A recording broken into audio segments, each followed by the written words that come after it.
Hello friends, welcome to Ganesh குட்டி channel. நம்ம இன்றைக்கி ஒரு சூப்பரான இன்ட்ரெஸ்டிங்கான வீடியோ தாங்க பார்க்க போகிறோம். கேப்சிகம் கூட பன்னீர் போட்டு சூப்பராக ஒரு சப்பாத்திக்கு ஏற்ற மாதிரி கிரேவி செஞ்சிடலாம் வாங்க. அதுக்கு முன்னாடி நம்ம சேனலை நீங்கள் இப்போ தான் ஃபர்ஸ்ட் டைம் பார்க்குறீங்கன்னா சப்ஸ்கிரைப் பண்ணி வச்சுக்கோங்க. அப்போ தான் நான் போடுற வீடியோஸ்னால் உங்களுக்கு டெய்லியுமே நோட்டிஃபிகேஷனில் வரும். வாங்க வீடியோக்குள்ளே போகலாம். இந்த கிரேவி செய்கிறதுக்கு அடுப்பில் ஒரு மண் சட்டி வச்சுக்கிட்டேன். மண் சட்டி நல்லாவே சூடான பிறகு 2லிருந்து 3 டேபிள் ஸ்பூன் அளவு எண்ணெய் சேர்த்துக்கலாம்.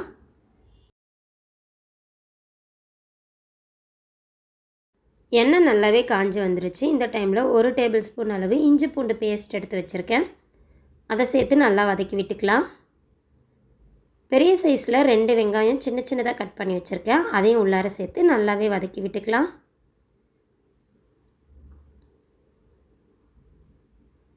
1/4 ஸ்பூன் அளவு ஜீரகம், 3லிருந்து 4 பச்சை மிளகாய்,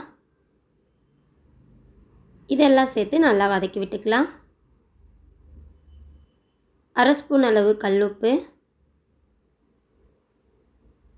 மூடி போட்டு மூடி வச்சிடலாம். நல்லாவே வதங்கட்டும். இந்த டைமில் தேவையான அளவு கருவேப்பிலை சேர்த்துக்கிறேன். வெங்காயமும் நல்லா வதங்கி வந்துருச்சு. இந்த டைமில் கட் பண்ணி வச்சுருக்க ஒரு தக்காளி உள்ளார சேர்த்து நல்லா வதக்கி விட்டுக்கலாம். 1/4 ஸ்பூன் அளவு மஞ்சள் தூள் சேர்த்துட்டு ஒரு மூடி போட்டு மூடிடலாம். இருக்கட்டும். 1 நிமிஷம் கழித்து ஓப்பன் பண்ணி பார்க்கலாம். வெங்காயமும் தக்காளியும் நல்லாவே வதங்கி வரணும். பாருங்கள், இதே போல் தான் இருக்கணும். இந்த டைமில் கட் பண்ணி வச்சுருக்க குடை மிளகாவை உள்ளார சேர்த்துட்டு நல்லா வதக்கி விட்டுக்கலாம். லைட்டாக வதங்கின பிறகு 1 ஸ்பூன் அளவு தனி மிளகாய் தூள், 1 ஸ்பூன் அளவு தனியாத்தூள், 1 ஸ்பூன் அளவு கரம் மசாலா இதெல்லாம் சேர்த்து நல்லா வதக்கி விட்டுக்கலாம். அடுப்பை மீடியம் ஃப்ளேமில் வச்சுட்டு ஒரு மூடி போட்டு மூடிக்கலாம்.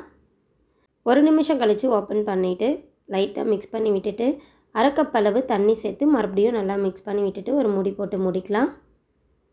பாருங்கள், மறுபடியும் காய் நல்லா வெந்த உடனே இந்த டைமில் நம்ம கட் பண்ணி வச்சுருக்க பன்னீரை உள்ளார சேர்த்துடலாம். பன்னீரையும் குடை மிளகாவையும் நல்லாவே மிக்ஸ் பண்ணி விட்டுக்கலாம்.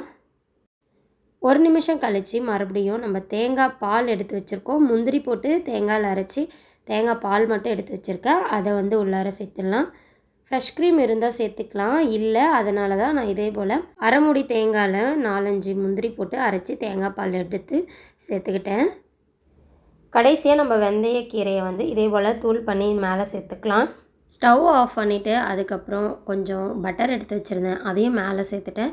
அவ்வளோதாங்க, சூப்பராக சுட சுட ரெடி ஆகிடுச்சு நம்மளுடைய குடை மிளகாய் பன்னீர் கிரேவி. கண்டிப்பாக ட்ரை பண்ணி பாருங்கள். சப்பாத்தி கூட வச்சு சாப்பிட்டிங்கன்னா அட்டகாசமாக இருக்கும். இந்த வீடியோ உங்களுக்கு பிடிச்சிருக்கும்னு நினைக்கிறேன். பிடிச்சிருந்தா லைக் பண்ணுங்கள், ஷேர் பண்ணுங்கள், சப்ஸ்கிரைப் பண்ணுங்கள். அப்படியே பக்கத்தில் இருக்க பெல் ஐகானை கிளிக் பண்ணுங்கள். தேங்க்யூ ஃபார் வாட்சிங்.